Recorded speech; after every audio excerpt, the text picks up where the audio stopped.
Welcome to ಮಲ್ನಾ today's non veg recipe.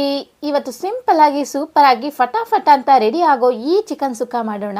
Bachelor, ಈಗ ಅಡುಗೆ ಕಲಿತಾ ಇರೋರು ಎಲ್ಲರೂ ಟ್ರೈ ಮಾಡ್ಬೋದು. ತುಂಬ ಕೆಲಸ ಇಲ್ಲ, ಜಾಸ್ತಿ ಇಂಗ್ರೀಡಿಯೆಂಟ್ಸ್ ಹಾಕೋಂಗಿಲ್ಲ, ಹಾಗಂತ ಟೇಸ್ಟಲ್ಲಿ ಕಾಂಪ್ರಮೈಸ್ ಬೇಡ. ಟೇಸ್ಟ್ ಅಂತೂ ಅಲ್ಟಿಮೇಟ್ ಆಗಿರುತ್ತೆ. ಬನ್ನಿ ಬೇಗ ಮಾಡೋ ವಿಧಾನ ತೋರಿಸ್ತೀನಿ. ಇವತ್ತೇ ಚಿಕನ್ ತಂದು ನೀವು ಕೂಡ ಟ್ರೈ ಮಾಡಿ.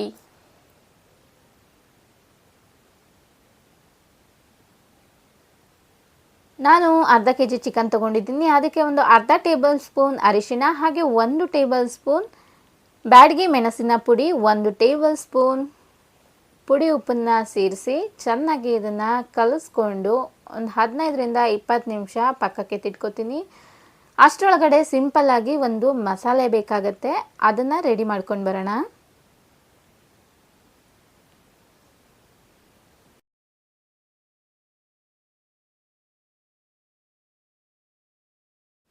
ನಾನಿಲ್ಲಿ ಒಂದು ಪ್ಯಾನ್ಗೆ ಒಂದು 2 ಇಂಚಷ್ಟು ಚಕ್ಕೆ, ಹಾಗೆ ಒಂದು ಮರಾಠಿ ಮೊಗ್ಗು,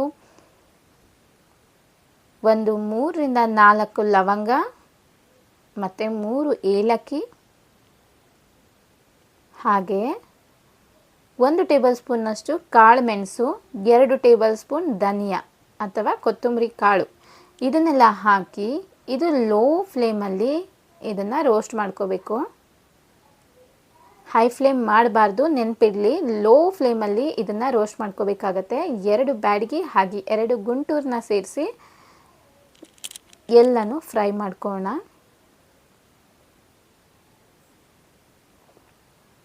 ಇದು ಸ್ವಲ್ಪ ಫ್ರೈ ಆದಮೇಲೆ ನಿಮಗೆ ಘಮ ಬರುತ್ತೆ, ಆಗ ಇದನ್ನು ತೆಕ್ಕೊಂಡು ಇದಕ್ಕೆ ನೀರು ಹಾಕದಿರ ಹಾಗೆ ಪೌಡರ್ ಮಾಡಿಕೊಂಡು ಬರಬೇಕು.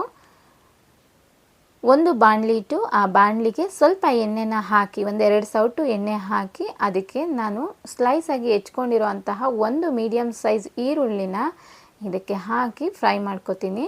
ಇದು ಅರ್ಧ ಫ್ರೈ ಆದಮೇಲೆ ಇದಕ್ಕೆ ಕರಿಬೇವನ್ನು, 1 ಕಡ್ಡಿ ಕರಿಬೇವನ್ನು ಸೇರಿಸಿ ಅದನ್ನು ಕೂಡ ಇದ್ರ ಕಲರ್ ಚೇಂಜ್ ಆಗೋ ತನಕ ಫ್ರೈ ಮಾಡಬೇಕಾಗತ್ತೆ.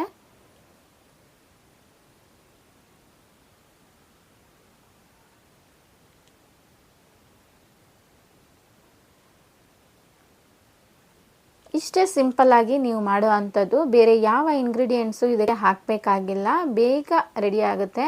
ಇದನ್ನು ನೀವು ಚಪಾತಿ, ರೋಟಿ, ಅನ್ನ ಯಾವುದಕ್ಕಾದರೂ ನೀವು ಮಿಕ್ಸ್ ಮಾಡಿಕೊಂಡು ತಿನ್ಬೋದು.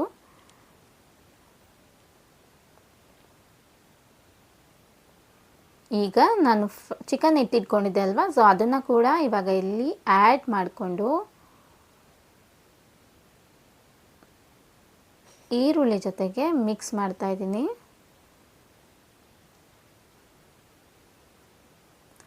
ಇದಕ್ಕೆ 1.5 ಟೇಬಲ್ ಸ್ಪೂನ್ನಷ್ಟು ಶುಂಠಿ ಬೆಳ್ಳುಳ್ಳಿ ಪೇಸ್ಟು, ಇದು ಅಂಗಡಿಯಿಂದ ತಂದಿರೋ ಅಂಥದ್ದಲ್ಲ, ಮನೇಲೇ ಮಾಡಿರೋ ಅಂತಹ ಶುಂಠಿ ಬೆಳ್ಳುಳ್ಳಿ ಪೇಸ್ಟನ್ನು ಆ್ಯಡ್ ಮಾಡ್ಕೋಬೇಕು. ತುಂಬ ಪೇಸ್ಟ್ ಆಗಿರಬಾರ್ದು, ಸ್ವಲ್ಪ ಜಜ್ಜಿ ಕೋರ್ಸ್ ಪೇಸ್ಟ್ ಮಾಡಿರಬೇಕು. ಆ ಥರ ನೀವು ಸೇರಿಸ್ಕೊಂಡು ಇದನ್ನು ಒಂದು ಸತಿ ಚೆನ್ನಾಗಿ ಮಿಕ್ಸ್ ಮಾಡ್ಕೊಳ್ಳೋಣ. ಮಿಕ್ಸ್ ಮಾಡಿಕೊಂಡು ಯಾವುದೇ ರೀತಿ ನೀರನ್ನು ಮಿಕ್ಸ್ ಮಾಡ್ತೀರಾ ಲಿಡ್ ಕ್ಲೋಸ್ ಮಾಡಿ ಒಂದು 5 ನಿಮಿಷ ಇದು ಹಾಗೆ ಬೇಯೋದಕ್ಕೆ ಬಿಡೋಣ.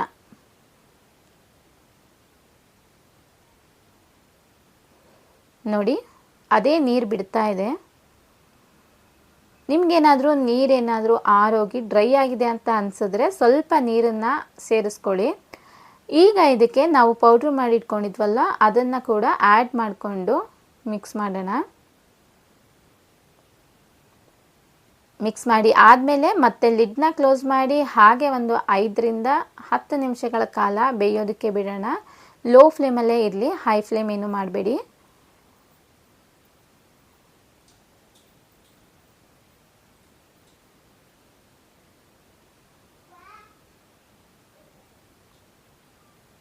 ಈಗ ಇದು ರೆಡಿ ಆಗಿದೆ. ಫೈನಲಿ ಇದಕ್ಕೆ ಒಂದು ಅರ್ಧ ಹೋಳು ನಿಂಬೆ ಹಣ್ಣಿನ ರಸನ ಇದಕ್ಕೆ ಆ್ಯಡ್ ಮಾಡ್ಕೊಳ್ಳೋಣ. ಹಾಗೆ ಒಂದು ಅರ್ಧ ಮುಷ್ಟಿಯಷ್ಟು ಕೊತ್ತಂಬರಿ ಸೊಪ್ಪನ್ನು ಇದ್ರ ಮೇಲೆ ಹಾಗೆ ಹಾಕಿ ಇನ್ನೊಂದು ಸತಿ ಇದನ್ನು ಮಿಕ್ಸ್ ಮಾಡೋಣ.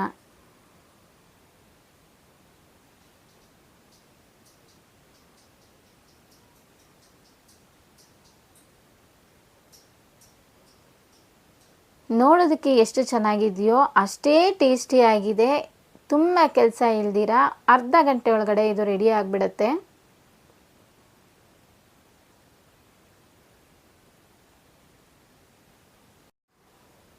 ನೋಡಿದ್ರಿ ಅಲ್ಲ, ಸಿಂಪಲ್ಲಾಗಿ ಟೇಸ್ಟಿಯಾಗಿ ಹೇಗೆ ಮಾಡೋದು ಅಂತ ಹೇಳಿ. ಖಂಡಿತವಾಗ್ಲೂ ಈಗ ನಿಮಗೆ ಚಿಕನ್ ತಿನ್ನಬೇಕು ಅಂತ ಅನ್ನಿಸ್ತಾ ಇದ್ದರೆ ಈಗಲೇ ನೀವು ತೊಗೊಂಡು ಬಂದು ಅರ್ಧ ಗಂಟೆನಲ್ಲಿ ಇದನ್ನು ರೆಸಿಪಿನ ಟ್ರೈ ಮಾಡಿ, ಟೇಸ್ಟ್ ಮಾಡಿ, ಕಮೆಂಟ್ ಮಾಡಿ. ಮತ್ತೊಂದು ರೆಸಿಪಿ ಜೊತೆ ಮತ್ತೆ ಸಿಗ್ತೀನಿ. ಬಾಯ್ ಬಾಯ್, ಟೇಕ್ ಕೇರ್.